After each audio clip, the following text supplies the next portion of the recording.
جو بلوچستان سے آئی ہوئی عورتیں اور بچے ہیں ان کا یہاں پہ ایک پروٹیسٹ کیمپ چل رہا ہے. یہ ان لاپتہ افراد کے لواحقین ہیں جن کے بازیابی کے لیے یہ لوگ بلوچستان سے چل کے یہاں اسلام آباد آئے ہیں. اور اس وقت رات کا وقت ہے اور ہم آپ کو یہ دکھانا چاہتے ہیں کہ یہ بلوچستان کے مختلف علاقوں سے آئی ہوئی عورتیں، بچے اور کچھ بزرگ بھی ہیں یہاں پہ. یہ یہاں پہ اسلام آباد میں اتنی سخت سردی میں رات کیسے گزارتے ہیں، اور ان کے ساتھ جو کچھ بھی ہوا ہے وہ اب پوری دنیا کو پتہ ہے. لیکن آج ہم ان سے رات کے وقت بات کریں گے کہ ان کی رات یہاں پہ کیسی گزرتی ہے. اور سب سے پہلے ہم بات کریں گے ڈاکٹر مارنگ بلوچ صاحبہ سے. بہت شکریہ. ہمیں آپ سب سے پہلے یہ بتائیں کہ یہ آپ ادھر اتنے دن سے کیمپ آپ نے آرگنائز کیا ہے، یہاں پہ آپ لوگوں کی اتنی ٹھنڈ میں رات کیسے گزرتی ہے؟ بہت تکلیف دہ گزرتی ہے، کیونکہ گیس نہیں ہے اور کمبل وغیرہ کچھ بھی نہیں ہے. تو جیسے تیسے کر کے جیسی رات ہوتی ہے تو کچھ لکڑیاں یہ والنٹیئرز اسلام آباد کے لاتے ہیں، تو کچھ جگہوں پہ ہم لکڑیاں جلا دیتے ہیں اور باری باری کر کے کبھی کچھ فیملیز بیٹھتی ہیں کبھی کچھ فیملیز بیٹھتی ہیں. بچے ہوتے ہیں تو بچوں کے لیے تو زیادہ تکلیف دہ ماحول ہے، تو بچوں کو ہم پہلے ہی جلدی سلا دیتے ہیں، کمبلے وغیرہ ان پر ڈال دیتے ہیں اور ایسے ڈسٹریبیوٹ کیا ہوتا ہے کہ سب سے پہلے جو بوڑھی عورتیں ہیں ان کو پہلے کمبلوں پہ ڈالتے ہیں. اور جب کمبلے کیونکہ رہتی نہیں ہے تو کچھ لوگ ہمارے الٹرنیٹیو راتوں میں کچھ ہم لوگ فیمیلز جو ہے نا بیٹھے رہتے ہیں پوری رات. اور جب 4 بجے بج جاتے ہیں تو مطلب 4 بجے کے بعد وہ سو جاتے ہیں اور پھر وہ دوسرے اٹھ کر بیٹھ جاتے ہیں. تو یہ اس طرح مطلب ہم لوگ اس طرح چلا. یہاں پہ کوئٹہ سے زیادہ سردی ہے یا کم ہے؟ مجھے تو لگ رہا ہے کوئٹہ سے یہاں پہ زیادہ سردی ہے، اور ہم جس سردی سے گزر رہے ہیں وہ کوئٹہ میں بھی ہم 4 دن بیٹھے تھے لیکن یہاں پہ اس سے زیادہ سردی ہے. اچھا، تو اس کے علاوہ یہاں پہ آپ کو کیا مشکلات ہیں؟ اس کے علاوہ سب سے بڑا مشکل کام یہ ہے کہ ظاہر سی بات ہے سردی ہے کیمپ میں، اور ارد گرد واش روم کا مسئلہ ہے اور واش روم نہیں ہے. واش روم پہلے پریس کلب والے چھوڑتے تھے، ابھی وہ بھی ایک مسئلہ چل رہا ہے، کنفلکٹ ہے وہاں پر بھی، وہ واش روم کے لیے نہیں چھوڑ رہے.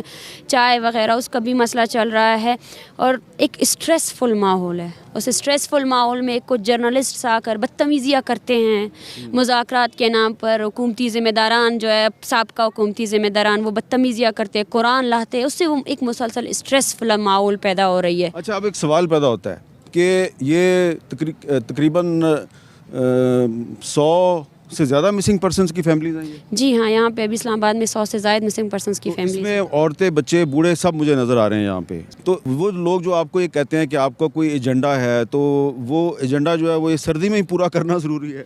نہیں، دیکھیں سردی ہو یا گرمی ہو تکلیف تو تکلیف ہے، ٹھیک ہے نا. سردی میں بھی آپ جو گمشدہ کرتے ہیں 40 دنوں کے دوران آپ نے 20 لوگوں کو اور نئے جبری گمشدگی کی ہے. اگر سردی کا آپ کو اتنا زیادہ فکر ہوتا تو آپ بالاچ کو جو ہے نا اس سردی کے موسم میں نہیں مارتے. اس کا تعلق موسم سے نہیں ہے، اس کا تعلق اس جبر سے ہے جو ہر دن اگر بالاچ کو تربت میں نہ مارا جاتا تو شاید آپ لوگ یہ مارچ شروع نہ کرتے.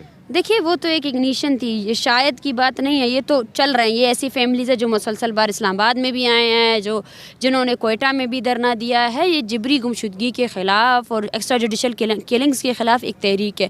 ہاں، اس میں بالاچ کا قتل ایک یونیک اس طرح ہے کہ اس کو عدالت میں پیش کیا گیا. پہلے ان لوگوں کا بھروسہ یہ تھا کہ شاید ایک انسٹیٹیوشن ہے جو جبری گمشدہ کر رہی ہے، دوسرے انسٹیٹیوشنز کچھ اختیار رکھتے ہیں کہ جو لوگ عدالتوں میں پیش ہوتے ہیں ان کو انصاف دیا جا سکے.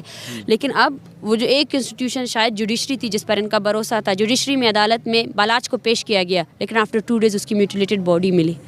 تو وہ ایک اور زیادہ ایک خوف بن گیا. یہ لوگ جن کو یہ یقین تھا شاید ان کے پیارے 20 سال بعد بھی آ سکتے ہیں، اب وہ خوف جو ہے نا اور زیادہ ایک شدید. یہ بہت چھوٹی سی بچی ہے، یہ چھوٹی سی بچی کب سے آپ کے ساتھ؟ یہ تقریباً 40 دنوں سے ہمارے ساتھ ہے، اور یہ 3 مہینے کی تھی جب اس کی جو والدہ ہیں سیما بلوچ اپنے بھائی کے لیے 7 سالوں سے جدوجہد کر رہی ہے. 3 مہینے سے یہ احتجاجی کیمپوں میں ہے. یہ اپنے ماموں کی تصویر جو ہے اس بچی نے اٹھائی ہوئی ہے، اور آپ دیکھیں ادھر بہت سی آپ کو عورتیں اور بچے نظر آ رہے ہیں، بزرگ عورتیں ہیں ادھر، بزرگ عورتیں بھی آپ کو نظر آ رہی ہیں. اور ڈاکٹر صاحبہ کتنی سب سے زیادہ عمر کی معمر خاتون جو ہے اس کی عمر کا پتہ ہے آپ کو؟ سر شاید 85 سے ابو ہے. شاہ نواز کی امی ہے، والدہ ہے، وہ وہاں بیٹھی ہوئی. 85 سال کی خاتون بھی ہے یہاں؟ 85 سال کی خاتون ہمارے پاس آئی ہے، وہ بیٹھی ہوئی ہے وہ سامنے. جی ہاں، ملٹیپل ٹائمز وہ ایڈمٹ بھی ہوئی ہے یہاں پہ اسلام آباد میں. اچھا. آئی بلڈ پریشر ہے، ہارٹ کا ایشو ہے ان کو، اور چیسٹ انفیکشن ابھی ان کو ہو گیا ہے.